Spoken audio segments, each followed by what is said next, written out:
Hello বন্ধুরা, আজ আমি আপনাদের লোকাল বোয়াল মাছের পাতলা একটা ঝোল বানিয়ে দেখাবো। এর মধ্যে আমি লবণ দিয়ে দিলাম, এখন হলুদ দিয়ে দিলাম,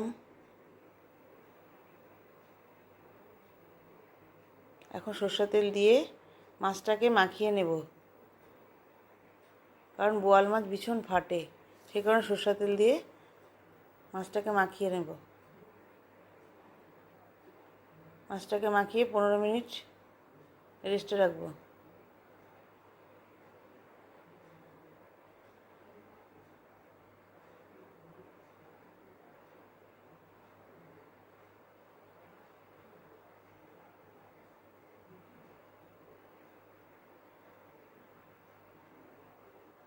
এখানে আমি কিছু মশলা নিয়ে নিয়েছি।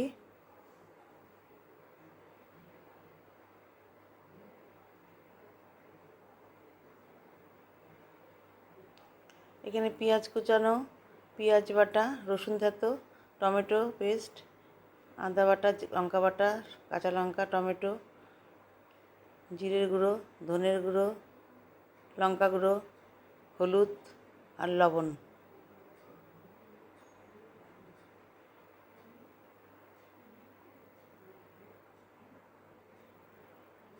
এখন আমি প্যানের মধ্যে একটু তেল দিয়ে নিলাম। তেলটা গরম হয়ে গেছে।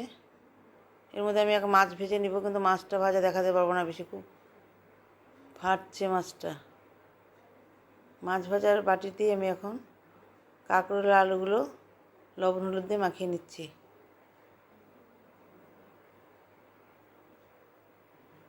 মাছগুলো ভাজা ভাজা হয়ে গেছে, আমি ঢাকা দিয়ে দিয়ে মাছ ভেজেছি। এখন আমি একটা মাছ উল্টে দিলাম, এখন দিয়ে আবার ঢেকে দিচ্ছি। এখন এই মাছ ভাজার প্যানের মধ্যে আমি এখন কালো জিরা দিয়ে এর মধ্যে আলু আর কাঁকরোলগুলো ভেজে নেব।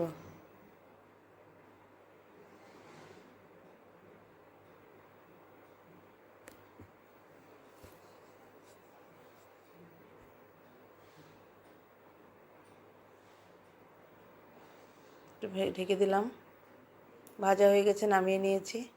এখন ওই প্যানের তেলের মধ্যেই আমি এখন পেঁয়াজ কুচানোগুলো দিয়ে দিলাম,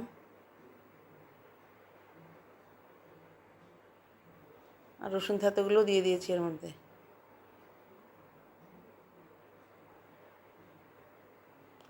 দিয়ে একটু ভাজা ভাজা করে নিচ্ছি।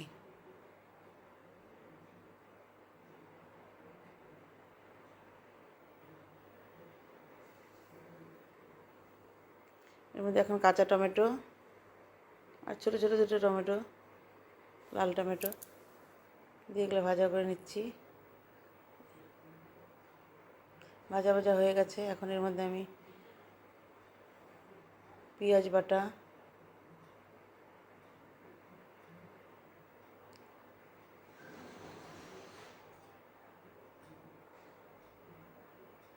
টমেটো বাটা,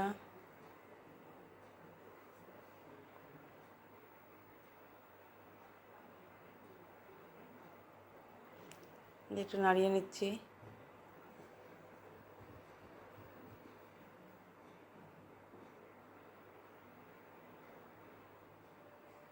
একটু ঢেকে দিলাম একটু মজার জন্য, একটু মজে গেছে। এখন এর মধ্যে আমি কাঁচা লঙ্কা ফাটা দিয়ে দিচ্ছি, আর এখানে আদা বাটা, লঙ্কা বাটা,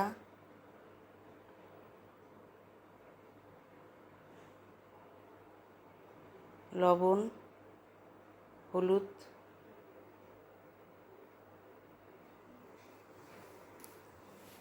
দিয়ে এখন এটাকে একটু নাড়িয়ে নেব।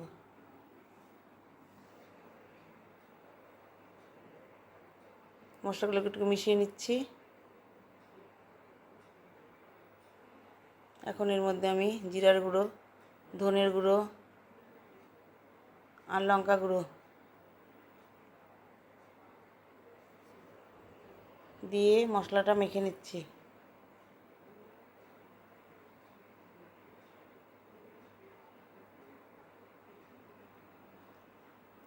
মশলাটা মেশানো হয়ে গেছে, এখন এর মধ্যে আমি গরম জল দিচ্ছি সামান্য পরিমাণে, দিয়ে মশলাটাকে একটু কষিয়ে নেব।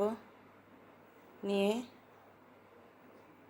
মশলাটা কষানো হয়ে গেছে, এখন আরেকটু গরম জল দিয়ে দেবো এর মধ্যে। পাতলা পাতলাই করছি। কাঁকরোল আলুগুলো দিয়ে দিয়েছি, আর এখন মাছ ভাজাগুলো দিয়ে দিচ্ছি।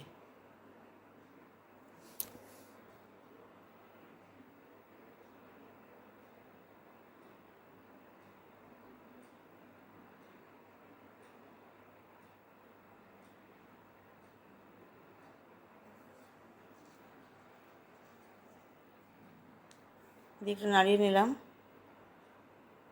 মাছগুলোকে একটু উল্টোপাল্টা করে দিলাম, দিয়ে এখন একটু ঢেকে দিচ্ছি। ঢাকনাটা উঠিয়ে দেখলাম যে মাছটা ফুটে গেছে। এখন এর মধ্যে ধনেপাতা দিয়ে দিলাম। ধনেপাতা দিয়ে এখন মাছটা কমপ্লিট হয়ে গেল।